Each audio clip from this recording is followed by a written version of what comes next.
Olá para você que acompanha a programação da TV TRE Bahia no nosso canal no YouTube. E nós damos continuidade à série de entrevistas com juízes que integram a Corte Eleitoral da Bahia para falar dos preparativos para as eleições municipais deste ano. O entrevistado de hoje não é juiz, embora atue diretamente junto à Justiça Eleitoral.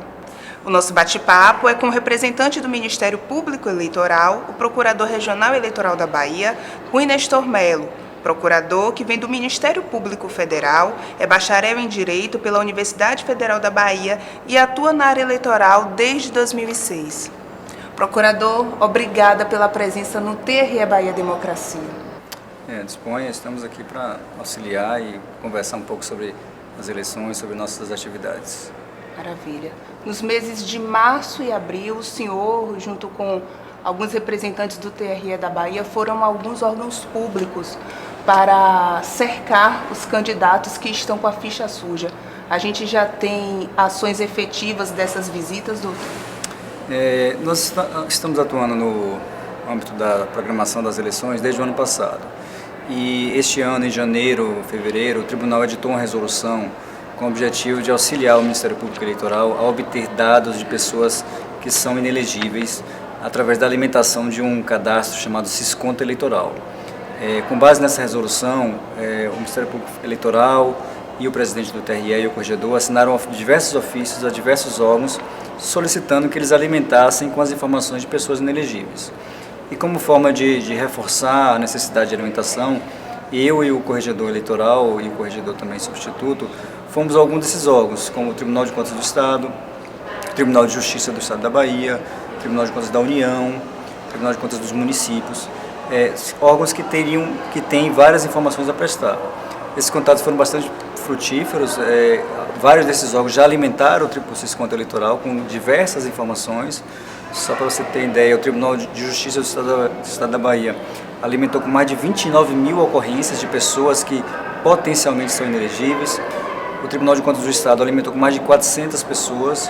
Essas 29 mil ocorrências são ocorrências pessoa ou estão no rol de ocorrências que pode ser assim de inúmeras pessoas? Não, cada ocorrência equivale a uma pessoa potencialmente inelegível, que pode ter tido uma condenação por algum crime ou uma condenação por ato de improbidade proferida pelo Tribunal de Justiça.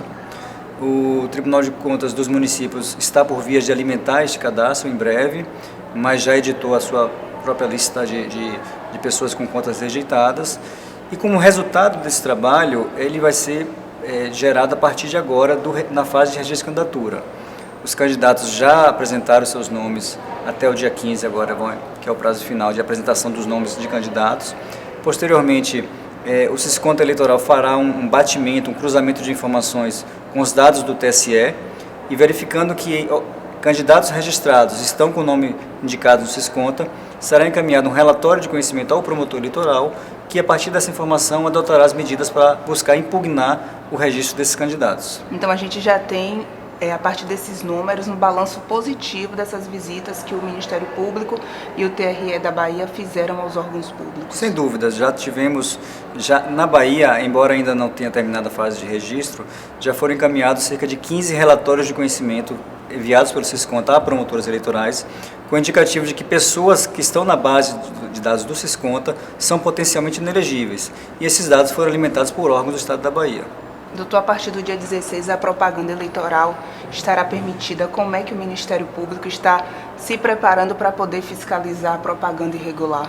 A propaganda eleitoral e o período de registro de candidatura ficaram muito encurtados, muito próximos. Então, será uma batalha muito grande porque nós teremos que ter foco na parte de registro de candidatura, que é a demanda principal, porque precisam estar julgados, ao menos até a data da eleição, todos os registros de candidatura, para que o eleitor possa conhecer quem de fato está candidato, é um candidato habilitado.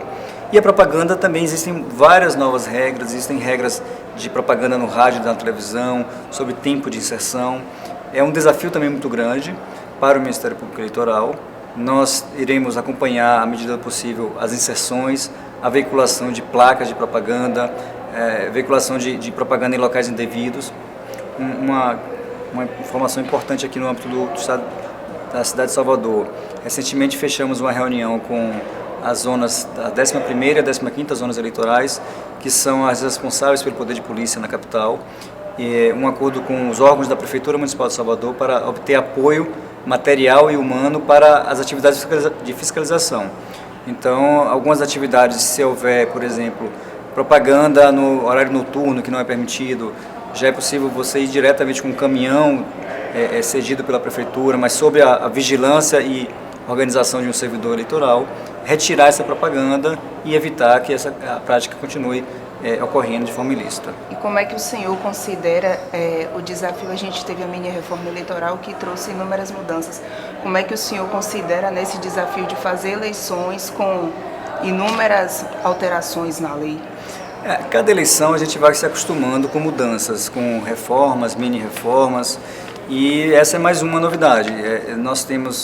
Existe uma sensação de uma grande experimentação eleitoral, porque são regras muito novas, algumas até um pouco rígidas demais, como o controle de gastos, limites de gastos de campanha. Então há um certo experimentalismo aí de regras que vamos vivenciar em conjunto. A Justiça Eleitoral também não há ainda jurisprudência formada, principalmente com relação a questões de propaganda antecipada, e vamos defendendo as teses do Ministério Público, os advogados as teses deles, e buscando ainda uma jurisprudência comum. São regras novas e o entendimento do Ministério Público, o princípio que o Ministério Público parte é sempre de garantir uma igualdade possível de candidatos, uma igualdade na disputa, a lisura nas eleições, a legitimidade do pleito. Então, com base nesses princípios, a gente faz a interpretação da norma. Esse ano, né, a primeira eleição que o financiamento de campanha está proibido. Exatamente. Como é que o senhor avalia esse cenário? O senhor acredita que os partidos e os candidatos conseguirão fazer eleições mais justas, mais limpas, sem esse financiamento? Esse eu diria que é o desafio maior até para os candidatos, né? Porque sempre se viram com a fartura das doações de campanhas eleitorais, que foram declaradas inconstitucionais pelo Supremo Tribunal Federal e revogadas na legislação atual. A outra pergunta, inclusive, que eu trago depois dessa é como fiscalizar. Exatamente. O desafio para o candidato é de saber como é que vai realizar a sua campanha com gastos, com limite de gastos, porque isso também está relacionado à ausência de doação de pessoa jurídica. Existem limites de gastos fixos, por exemplo, as cidades no interior da Bahia, que o limite de vereador será de R$10 mil durante toda a campanha. O de prefeito será de R$100 mil. Então ele tem que se ater a este limite, não pode ultrapassar esse limite sob pena de uma multa de 100% do valor que ultrapassar e eventualmente uma configuração de abuso de poder econômico. Então ele vai ter que gastar realmente tentando convencer o eleitorado, andando nas ruas, fazendo discursos. A sua campanha tem que ser mais próxima do cidadão. A gente espera que isso aconteça. Em contrapartida, nós teríamos um grande dever de fiscalizar, tanto o Ministério Público como os partidos entre si, os candidatos entre si. E nessa fiscalização a gente tem alguns mecanismos. A gente sempre vai avaliar a questão do volume da campanha, verificar se aquela despesa que foi realizada está declarada no tribunal, no TSE, se houve a declaração da receita que foi obtida para a realização daquela despesa, e alguns outros mecanismos de intercâmbio de informações com alguns sistemas, como o COAF, como a Receita Federal, para que a gente possa tentar controlar eventualmente a existência de um caixa 2 de campanha. Nós estamos a menos de 2 meses, né, das eleições, já estamos em agosto, o tempo está voando. O senhor já se reuniu com os promotores que atuam nos cartórios para poder alinhar detalhes sobre a atuação deles nesse período período eleitoral? Já tivemos várias reuniões com os promotores, desde o início do ano. Eu tenho me reunido com a Procuradora-Geral da Justiça, existe um núcleo chamado NUEL no Ministério Público também, que tem um coordenador, que é o Dr. José Manuel, com quem me reúno, me converso quase diariamente.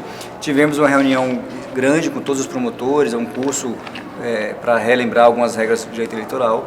Quais, por exemplo, doutor, que o senhor lembra nesse momento? O quê? Quais dessas regras? Olha, que precisam sempre ser lembradas, oxigenadas? Precisa sempre ser lembrado a questão do registro de candidatura, quais são as restrições que são frequentemente recorrentes nas eleições, principalmente aquela inelegibilidade decorrente da rejeição de contas, foram estudadas alguns aspectos das ações eleitorais, a parte de propaganda também. Então esse contato com os promotores está sendo muito frequente, até mesmo pela tecnologia hoje, com esses bate-papos virtuais. Isso diariamente a gente está sempre conversando, tirando dúvida e tentando alinhar, tentando uniformizar a posição do Ministério Público para que a gente possa ter uma posição firme e forte nessas eleições. Para a gente finalizar essa entrevista, como é que os cidadãos, como é que a sociedade pode fiscalizar e denunciar os casos de irregularidade nessas eleições? Quais são os canais, né, que o Ministério Público Eleitoral dispõe para esse contato, para essa interface com a sociedade? O cidadão é o principal ator do processo eleitoral, sem dúvida alguma. Depois deles vêm os candidatos que participam da disputa e o Ministério Público é o grande fiscal. O cidadão pode ir ao Ministério Público ou à Justiça Eleitoral para apresentar denúncias. Então, no interior principalmente, o cidadão pode ir à sede da promotoria local ou ir à sede do fórum local. Ou então, no próprio site do Tribunal Regional Eleitoral existe um canal de denúncias, no site da Procuradoria Regional Eleitoral ou do Ministério Público Estadual existe também um canal de denúncias. Existe um aplicativo que foi desenvolvido pelo Ministério Público Federal, que é chamado SAC MPF, em que o cidadão pode baixar no seu celular e ali mesmo tirar uma fotografia de uma irregularidade, gravar eventualmente um trio elétrico passando que é irregular, ou um outdoor que está colocando uma placa de propaganda, e registrar a denúncia e encaminhar através desse aplicativo, essa fotografia, registrar alguns aspectos sobre o local, quem é o candidato, e esta remessa da informação será objeto de uma análise pelo Ministério Público, será encaminhada ao promotor eleitoral para apuração. Então existem diversos mecanismos para o cidadão participar, é importante que o cidadão participe, fiscalize também. O Ministério Público não está em todos os locais ao mesmo tempo, então a gente precisa receber denúncias de eventualmente compra de votos, a prática de coação contra servidores públicos, utilização de bens públicos, de um ônibus escolar para uma campanha eleitoral, de um veículo que é alugado pelo poder público, enfim. O cidadão é imprescindível para que a gente tenha também a lisura nas eleições. Eu queria também pedir para o senhor deixar uma mensagem para a sociedade como representante do Ministério Público Eleitoral, para as pessoas voltarem conscientes nessas eleições, né? Analisando todo esse histórico que o senhor está falando, do candidato ter a ficha limpa, do cidadão também estar atento a todas essas questões, né, de irregularidade e não votar nesse candidato, porque se ele já durante a campanha tem uma postura irregular, imagine depois, né, que for eleito, se for eleito. Sem dúvida, o cidadão ele precisa fazer pesquisar, refletir bastante. O Ministério Público Eleitoral e a Justiça têm feito a parte dele, têm tentado barrar a existência de candidaturas ficha suja, que já demonstraram no passado que não merecem continuar na vida pública ou estar na vida pública, mas principalmente o cidadão tem que pesquisar.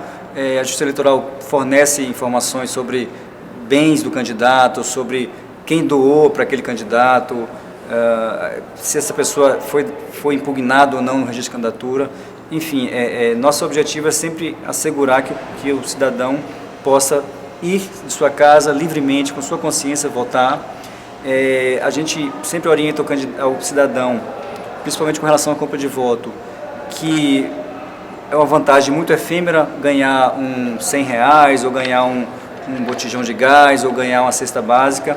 Isso aquela pessoa que compra o voto, com certeza ela vai praticar diversas outras irregularidades, além de ser um crime também para o cidadão que vende seu voto, como para aquele que compra. Então não vale a pena vender seu voto. O voto tem que ser livre, tem que ser consciente, e esse é nosso dever e a mensagem que eu passo para todos os cidadãos. E depois onde fica, né, a legitimidade para poder cobrar os nossos direitos, se a pessoa vai lá Exato, o cidadão faz parte e também pode ser responsabilizado pelos atos irregulares, e esperamos que todos tenhamos essa consciência cívica de cidadão. Doutor, obrigada pela entrevista. Nada, disponha. Obrigada. Então essa e outras notícias você confere também no nosso site, nas nossas redes sociais. Lembrando que o TRE da Bahia agora também está no Instagram, então aproveite para nos seguir por lá. Eu fico por aqui em mais um TRE Bahia Democracia. Agradeço a audiência eletrônica e até o nosso próximo programa.